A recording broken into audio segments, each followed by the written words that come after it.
Our Dairy Today report begins with a look at some of the damage associated with Hurricane Irene. Of course, damage reports are still coming in.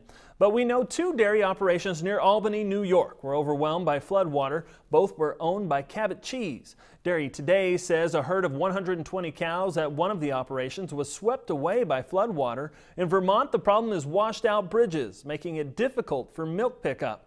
There are also widespread power outages, but Dairy Today says many of the operations have a generator backup. A natural disaster of another sort is wreaking havoc coast to coast. Historic drought in the southern plains is pushing hay prices to near record or record levels. Weather problems, competition from other high-priced crops, and low stocks are all rolling their way into this hay crisis. Drought in Texas, New Mexico, Oklahoma, and Kansas has supplies tight. USDA says dairy quality hay in southwestern Kansas sold for about $280 a ton. Last year it was closer to $130. The same is true in California, where a cool, wet spring hurt yields. In Texas, the state's ag commissioner is reaching out to other states looking for hay. The state updated its hay hotline to help connect ranchers with hay producers across the nation. Letters were sent to ag secretaries and commissioners in other states looking for hay donations for Texas ranchers. He's also seeking grazing land. You can check out the online version at texasagriculture.gov/hay hotline. There's also a phone number, which is 877-429-1998. We'll repeat these numbers at the end of the show. And many Texas ranchers have been culling their herds, but they're still holding on to some of their livestock. And what are they doing to stretch their feed? We'll take a look tomorrow on Ag Day. Meanwhile, in North Dakota, it's the opposite problem. Too much flooding made it impossible to get a hay crop. Some of the best hay land in the state is underwater. Nick Dreyer from affiliate KMOT-TV talks to a rancher who didn't get much of his crop seeded and will have a harder time keeping his cattle fed this winter. If you have land on high ground, it looks good. Problem is, there's just not enough high land this year. Brian Erdman and his son farm 3,000 acres and raised 200 head of cattle. 99 was bad, but I don't think I've seen it quite this bad, I don't think.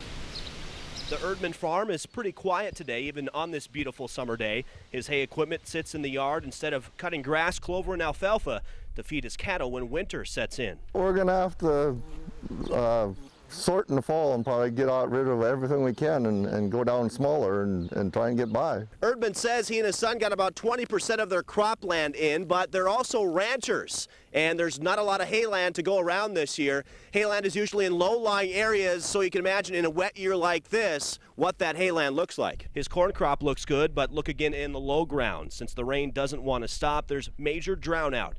Erdman even seeded early canola, but when a huge rain fell on it, the seed didn't want to grow. He decided to rip it up and replant millet for hay. I don't know, we probably had 10 inches in the last month or so here. Farmer ranchers like Erdman are in a tough spot. If they can't seed crop on their wet land, they would like to seed hay, but federal crop insurance rules don't allow a producer to do that since they're already claiming insurance on it. It is a little frustrating. We met with the Commissioner of Ag from North Dakota, and it's some ruling, some other state, they kind of abused the system on prevent plant, and that's why it got a ruling into the policy, and they're trying to change it, but for this year I don't think it's going to happen. We're basically just trying to do it for our own, not make a crop and make money off it. We just want to save our cattle herd is what we're trying to do. Erdman doesn't know if he'll have enough hay when winter rolls around, and selling off some of his herd has to be an option. Near Upham, North Dakota, I'm Nick Dreyer reporting for Ag Day.